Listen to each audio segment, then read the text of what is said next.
오늘은 에스겔서 37장 1절에서 10절까지의 말씀을 중심으로 해서요.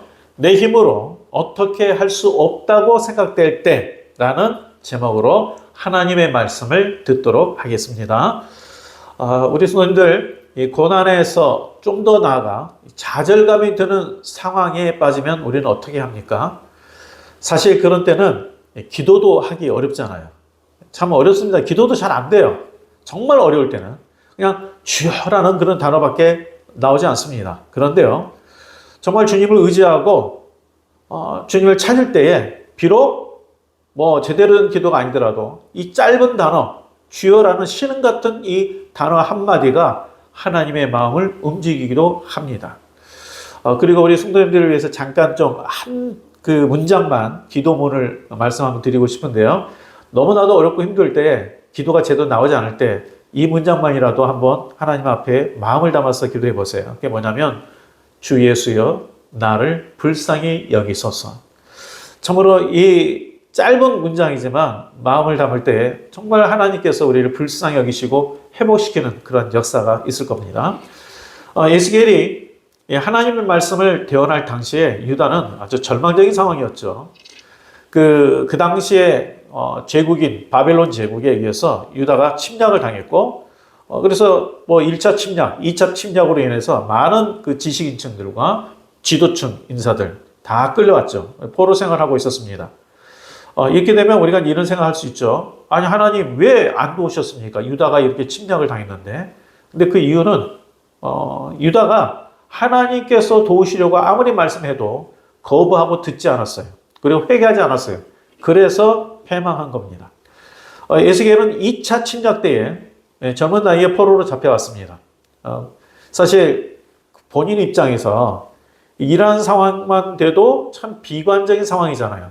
나라가 거의 패망 직전에 있었고 포로로 대부분의 이 지식인층이 잡혀왔으니까 정말 절망적인 상황에 빠질 만도 한데, 그런데 이번에는 더 아주 그냥 완전한 절망의 소식이 들려왔어요. 그러니까 유다의 완전한 패망 소식이었어요. 그래도 이전에는 좀 일말의 희망이 있었거든요. 포로로 끌려왔어도 조금만 지나면 그래도 다시 고국으로 돌아가지 않을까? 또 뭔가 유다가 좀 나아지지 않을까? 이런 희망이 있었는데, 기대가 있었는데, 완전한 패망으로 더 이상 이제 소망을 가질 수 없는 그런 상황이 된 것이죠. 근데 바로 그 절망적인 때에 하나님께서 에스겔을 환상 중에 이 마른 뼈가 가득한 골짜기로 데려가셨어요. 우리 1절 말씀을 읽어보겠습니다. 여호와께서 권능으로 내게 임재하시고 그의 영으로 나를 데리고 가서 골짜기 가운데에 두셨는데 거기 뼈가 가득하더라. 하나님께서 이 에스겔에게 왜 마른 뼈가 가득한 골짜기로 데려가서 그 한가운데를 다니게 하셨을까? 유다의 비참한 상황을 보여주시기 위함일 수도 있고요. 또 더 이상 소망이 없다는 것을 확인시켜 주기 위함도 하나의 이유가 될 수도 있겠죠. 그것도 필요해요. 왜냐하면 영적으로나 또 현실적으로 어떤 상태에 있는지를 직시하는 것도 중요하잖아요. 근데 무엇보다도 하나님의 능력과 하나님의 긍휼을 보여주기 위하여서 이곳에 데려간 거예요. 지금 나의 상황과 나라의 상황을 영적으로 우리는 제대로 볼 줄 알아야 됩니다. 이 사회적으로만 볼 것이 아니라 영적으로 지금이 마른 뼈와 같이 하나님의 특별한 은혜가 없으면 절망적인 상황인 것을 우리가 깨달아야 돼요. 그래야 하나님만을 바라봐요. 다른 어떤 것을 바라보지 않습니다. 우리 성도님들 스스로 한번 생각해 보세요. 나는 어렵고 힘든 상황에 처하면 어떻게 반응하는가? 스스로 한번 생각해 보세요. 솔직히 두려움과 무기력에 빠지기 쉽습니다. 그러한 때에 하나님을 바라보는 것을 머리로는 아는데 몸이 움직이는 게 쉽지 않아요. 그럼에도 하나님을 바라보고 소망을 갖는 것이 믿음입니다. 믿음이 있다는 것은 바로 거기에서 나온 거예요. 우리 모두가 이제는 정말 아무것도 할 수 없다고 생각되는 그 상황에서도 하나님을 바라보는 그 믿음이, 찐 믿음이 되기를 주의 이름으로 축복드립니다. 그런데 우리가 이러한 믿음을 갖기 위해서는 무엇보다도 하나님의 말씀을 들어야 돼요. 그냥 그 믿음이 생성되는 게 아니에요. 하나님의 말씀을 들어야 돼요. 에스겔 당시 유다의 상황은 영적으로나 현실적인 모든 부분에서 전부로 절망적인 상태였죠. 그런데 이러한 상황일수록 하나님의 말씀을 들어야 돼요.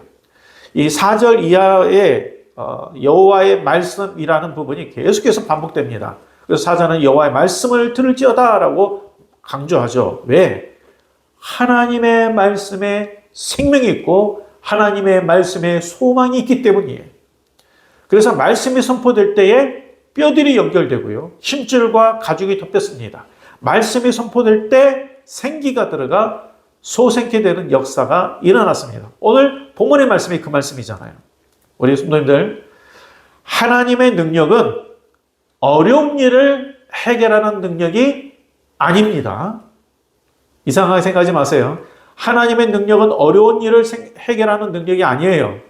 어려운 일은 뛰어난 사람들도 노력하면 해결할 수 있습니다.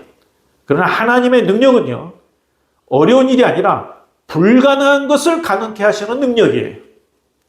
그래서 우리가 그것 때문에 오히려 하나님의 능력을 잘 체감을 못해요. 우리의 생각의 한계를 넘어서기 때문이에요. 그러나 명심하십시오.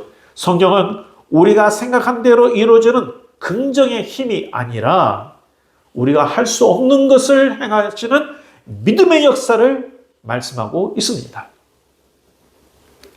근데 이 믿음의 역사가 어디에서부터 시작된다고요? 하나님의 말씀을 들음에서 시작됩니다. 하나님의 말씀은 살았고 활력이 있어서 주님을 의지하게 만들기 때문이죠. 히브리서 4장 12절에 이렇게 말씀하지 않습니까? 하나님의 말씀은 살아있고 활력이 있어 좌우의 날선 어떤 것보다도 예리하여 혼과 영과 및 관절과 골수를 찔러 쪼개기까지 하며 또 마음의 생각과 뜻을 판단하나니. 그러므로 이 어려움의 상황일수록 하나님의 말씀과 하나님의 음성을 들어야 합니다. 거기서부터 소망으로 바꾸시는 하나님의 역사가 시작됩니다. 하나님께서 에스겔에게 이 뼈들이 능히 살겠느냐라고 질문했죠. 마른 뼈가 가득한 골짜기에 가게 하시면서 야, 이 뼈들이 살겠냐? 이렇게 질문한 거예요. 우리 상식으로는 아니 어떤 능력을 다 동원해도 대답은 불가능이잖아요. 있을 수 없는 일이죠. 그럼에도 하나님께서 이 질문을 하신 것은 우리를 난처하게 위한 것이 아니라 우리의 생각으로는 도저히 불가능하지만 하나님으로는 하실 수 있다. 이것을 알도록 하기 위함이죠. 오직 하나님만이 절망을 소망으로 바꾸시는 분임을 말씀하고자 함입니다. 우리 성도님들, 오늘 이 말씀을 통해서 이 사실을 깨달아야 돼요. 내 힘으로는 더 이상 안 되는 상황이 있습니까? 절망스럽고 포기하고 싶은 상황이 있습니까? 그러나 하나님의 영으로는 능치 못할 일이 없습니다. 마른 뼈도 소생시킬 수 있는 분이 하나님이십니다. 그 하나님을 바라보라는 것이죠. 근데 이 하나님의 역사는 말씀을 듣고 믿을 때 이른다 그랬죠? 하나님을 신뢰할 때 소망을 볼 수 있습니다. 에스겔이 하나님의 말씀을 대언하자 어떤 일이 일어났습니까? 사실 이 말씀을 듣는 대상은 들을 귀도 없고 죽은 지 오래된 마른 뼈들입니다. 그런데 하나님께서 이러한 마른 뼈들에게 말하라고 하셨어요. 어떻게 보면 좀 무의미한 그렇게 들리는 명령인데, 그런데 믿음으로 하나님의 말씀이 대언되니까 마른 뼈들이요 명령에 따라 움직이잖아요. 7절 말씀 보세요. 이에 내가 명령을 따라 대언하니 대언할 때에 소리가 나고 움직이며 이 뼈 저 뼈가 맞아 뼈들이 서로 연결되더라. 이 마른 뼈들이 움직이기 시작한 거예요. 우리 성도님들, 절망의 상황에서 회복할 수 있는 첫 번째 길은 바로 하나님의 말씀을 듣는 것입니다. 사람의 말, 위로의 말, 또 여러 가지 격려의 말도 어느 정도 필요하겠지만 그런 말이 아니라, 세상의 어떤 지혜로운 말이 아니라 하나님의 말씀을 들어야 돼요. 왜? 하나님의 말씀에 생명이 있기 때문이에요. 이 하나님의 말씀 내 마음에 새겨져야 돼요. 그럴 때 말씀이 운동력 있게 내 안에서 움직입니다. 그리고 온전한 회복을 위해서는 생기가 들어가야 됩니다. 하나님 말씀에 대응되니까 마른 뼈들이 움직이기 시작했죠. 8절 말씀을 보십시오. 내가 또 보니 그 뼈에 힘줄이 생기고 살이 오르며 그 위에 가죽이 덮이나 그 속에 생기는 없더라. 외형적으로는 살아있는 모습과 같이 된 거예요. 그러나 아직 그들에게 부족한 것이 있었죠. 뭐라고 그랬습니까? 생기였어요. 생기. 이 생기로 번역된 원어는 루아흐라는 단어인데 호흡, 영이라는 의미입니다. 이 생기 곧 하나님의 호흡, 영이 들어가야 살아있는 자가 되는 것이죠.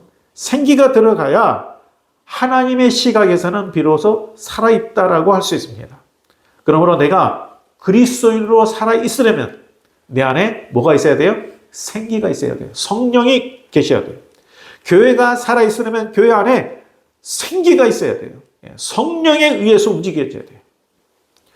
예수님께서 이 사대교회에 대하여서 계시록 3장 2절에 1절에 이렇게 말씀하셨습니다. 내가 내 행위를 아노니 네가 살았다 하는 이름은 있으나 실상은 죽은 자로다.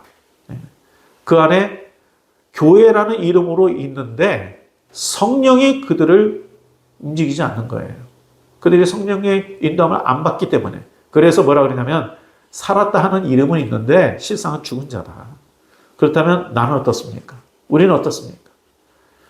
우리 성도님들, 하나님의 능력의 손이, 하나님의 영이 나와 함께 하시도록 간구하십시오. 여호와께서 권능으로 내게 임하시고 1절에 이렇게 나오죠. 권능으로 내게 임하시고 그래서 이 권능이라는 그 야드라는 단어는 본래 손을 뜻하는 단어입니다. 그러니까 하나님의 손이 임했다는 거예요. 근데 그 하나님의 손이 어떤 손이에요? 세상을 창조한 능력의 손이시고 우리를 환난에서 보호하시는 도움의 손이잖아요. 이처럼 하나님의 손이 우리를 붙들어 주시면 지금 내가 초라하고 내 힘으로는 아무것도 할 수 없는 그런 상황이라 할지라도 얼마든지 그 상황이 바뀔 수 있는 것이죠. 우리 성도님들, 그래서 하나님의 은혜를 더욱 간구하십시오. 내 힘으로 아무것도 할 수 없다고 생각될 때 더욱 하나님의 은혜를 간구하시고 하나님의 음성을 들으십시오. 그러면 하나님의 손이 우리를 일으켜 주십니다. 소생케 되는 역사가 있습니다. 상황이 역전됩니다. 이러한 회복의 역사, 하나님의 능력을 우리 모든 성도님 삶에서 경험하기를 축복합니다. 기도하겠습니다.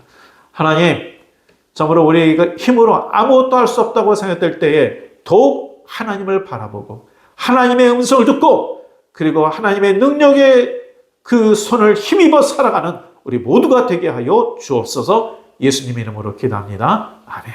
네. 하나님의 보호하신 그 손길이 함께 하시길 축복합니다.